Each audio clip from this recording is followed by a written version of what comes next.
अलैका अन तसअलनी अम्मा शिता। ओ मेरे यार, ओ मेरे हबीब, अब हम तुझे ऑफर देते हैं और तीसरा कोई नहीं, एक तू है, एक मैं हूं। मैं रब्बुल आलमीन होकर तुझे हुक्म देता हूं, तुझे कहता हूं हबीब, जो चाहे मांग, जो तू मांगेगा आज तेरा रब ना नहीं करेगा। ओ मेरा नबी किस कदर उम्मत से प्यार करता है, बस इस लफ्ज को सुनिए। मेरी आका जब मांगते हैं तो क्या मांगते हैं? अर्ज करते अल्लाहुम्मा रब्बी हबली उम्मती उम्मती। मौला अगर मुझे हुक्म देता है कि मैं कुछ मांगू तो बस इस जगह भी तुझसे और कुछ नहीं मांगता, मांगता हूं तो बस उम्मत मांगता हूं। और भी कुछ नहीं है, अगर मांगूंगा तो उम्मत है। तो मैंने ये दावा किया था कि खुशी की इंतहा के मौके पर भी उम्मत है और गमनाकियां हो तो भी उम्मत है। हुजूर रो रहे हैं गारों में जा जाकर। रिवायत में आता है कि हुजूर इतना रोए, सहाबा फरमाते हैं कि हमें यूं लगा कि अल्लाह ना करे हुजूर का विसाल ना हो जाए इस रोने की वजह से। सारा दिन हुजूर रोते रहे, मुजदलफा में पहले मिना में रोते रहे, फिर अरफात में रोते रहे, फिर वापस मुजदलफा में रोते रहे। साहबी अर्ज करते हैं अगर हुजूर रोए तो साहबा ना रोए। मोहब्बत चाहती है कि महबूब की अदाओं की खुशियां देखकर बंदा खुश हो जाए और महबूब के गम देखकर बंदा रोने लग जाए। मेरे हुजूर अपनी अम्मी जान हजरत सैयदा आमना सलामुल्लाह अलैहा की कब्र मुनव्वर पर तशरीफ ले गए, साहबा को भी साथ लेके गए। मुस्लिम शरीफ की हदीस है कि हुजूर इतना रोक रहे फबका अब का मन हौलो, हुजूर खुद भी रोए और जो जो हुजूर के पास था सब रो पड़े, रुला दिया हुजूर ने उन सबको। अब सवाल ये पैदा होता है कि ये जो साथ वाले हुजूर तो रोए, ये हुजूर की अम्मी जानों ने याद आई, ये साथ वाले क्यों रोए? बताइए ना। ओ भाई हुजूर तो रोए कि उन्हें उनकी अम्मी जान की कब्र है, तो अम्मी जान याद आ गई, अम्मी जान का लाड याद आ गया, अम्मा जान की शफकतें और मोहब्बतें याद आ गई, हुजूर तो रो पड़े। साहबा क्यों रोए? बड़ी सीधी सी बात है, महबूब रोए तो आशिक ना रोए, ये कैसे हो सकता है? साहबा हुजूर को देखकर रोए, तो हुजूर इतना रोए मुजदलफा में, साहबा कहते हैं कि सब रो पड़े। पूछा या रसूलल्लाह आपके रोने का सबब क्या है? अल्लाह ताला तो आपका महबूब है, अल्लाह आप सबका प्यारा है, तो आप क्यों रोते हैं इतना कि जिससे आपका रोना खत्म ही नहीं होता? फिर हुजूर मुजदलफे में आकर इतने खुश हुए ना, फरमाया मेरे रब ने मेरी बात मान ली है। या रसूलल्लाह आप क्या बनवा रहे थे जो अल्लाह ने मांगा? फरमाया अरफात में मैंने अर्ज की थी, मिना में अर्ज की थी या अल्लाह मेरी उम्मत को बख्श, तो रब ने फरमाया महबूब अपने सारे हक तेरा समझ के बख्श दूंगा, अपने सारे हक तेरा समझ के बख्श दूंगा, लेकिन किसी का हक किसी के जिम्मे होगा नहीं बख्शूंगा। फरमाया मैं अरफात में आकर भी यही दुआ करता रहा। मुझे कहा गया हबीब छोटे भी बख्शूंगा बड़े भी बख्शूंगा, अपने हक सारे बख्शूंगा, पर किसी के जिम्मे किसी का हक होगा वो नहीं बख्शूंगा। कहते हैं मैं फिर रोता रहा और अभी मैं मुजदलफे में आया, अभी मेरे पास जिब्रील आ गया, वही आ गई, पैगाम आ गया। रब कहते हैं महबूब रोना छोड़ दे,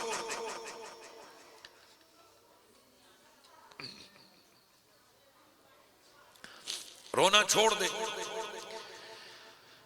हमारा वादा है अपने हक तो बख्शेंगे, अगर किसी का हक किसी के जिम्मे होगा तो अपना हक दूसरे को देकर बख्श के उससे उसका हक बख्शवा देंगे।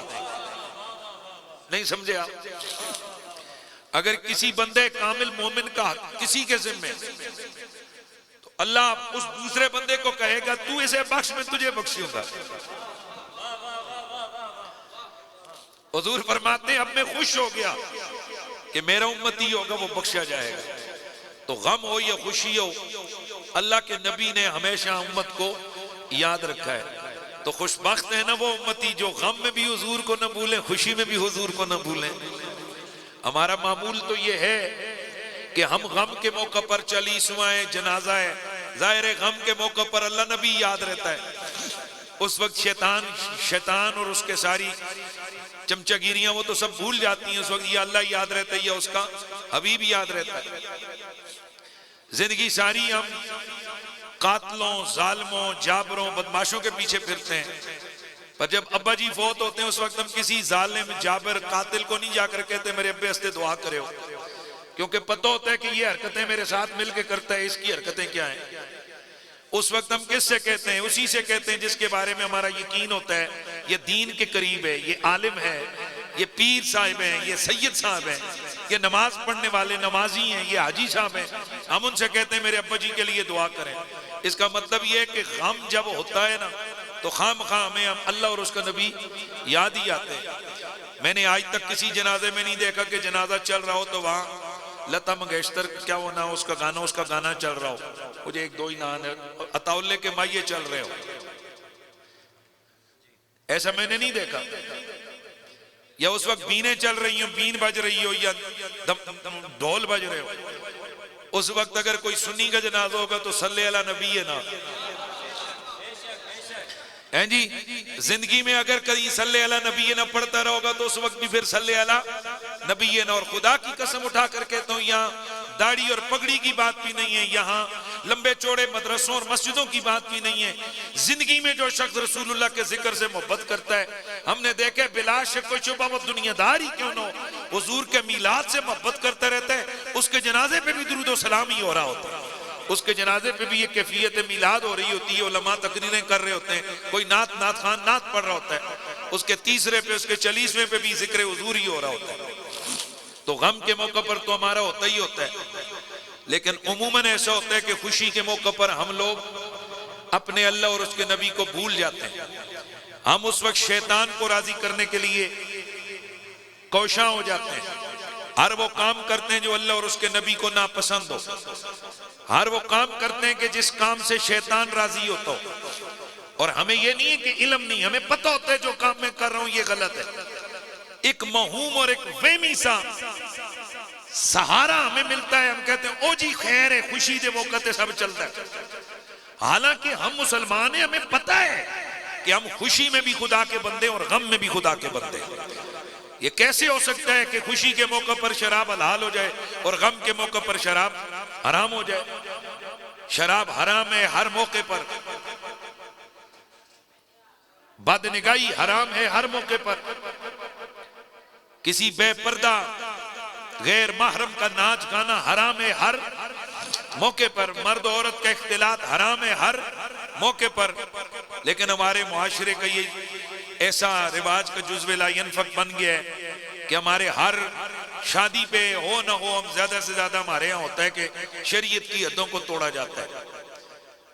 ऐसे में फिर खुशबख्त हैं वो लोग कि जिन्हें अल्लाह इस मौके पर भी तौफीक अता फरमाता है कि वो गम में भी अल्लाह को याद रखते हैं और खुशी में भी रसूलुल्लाह और अल्लाह को याद रखते हैं। अजीजों, मोहम्मद रमीज आशिक ज़ियाई साहब, इनकी आज दावत वलीमा है, शादी खाना आबादी है, खुशी का मौका है। निकाह जब हुआ तो उस वक्त हुजूर पे दुरूद यकीनन पड़ा गया। उसकी वजह यह है कि चाहे बाहर से बारात जो है ना वो, बल्कि हमारा बड़ा अजीब और गरीब हम मुसलमान है, मीरासियों के साथ नाचती हुई बारात आती है, बेपर्दगी के साथ डांस फ्लोर पे डांस करती हुई दुल्हन जिस वक्त रुखसत की जाती है तो उसके ऊपर कुरान का साया किया जाता है। ऐसे है कि नहीं है? यानी किस कदर मुनाफकत है कि उस कुरान को हमने सिर्फ उस गुलाफ के अंदर डाल के उसके सर पे साये के तौर पे रखा है, और हम जाते हुए गाड़ी में उसको साथ पकड़ाते हैं और वो जाकर उस कुरान को उसी तरह अपने ऊपर जो सबसे ऊंचला ताकचा है उस पे वो रख देती है, और फिर साल के बाद अगर कोई मौका हो रमजान में खोलती है, वगरना इन्ना लिल्लाहि व इन्ना इलैहि राजिऊन।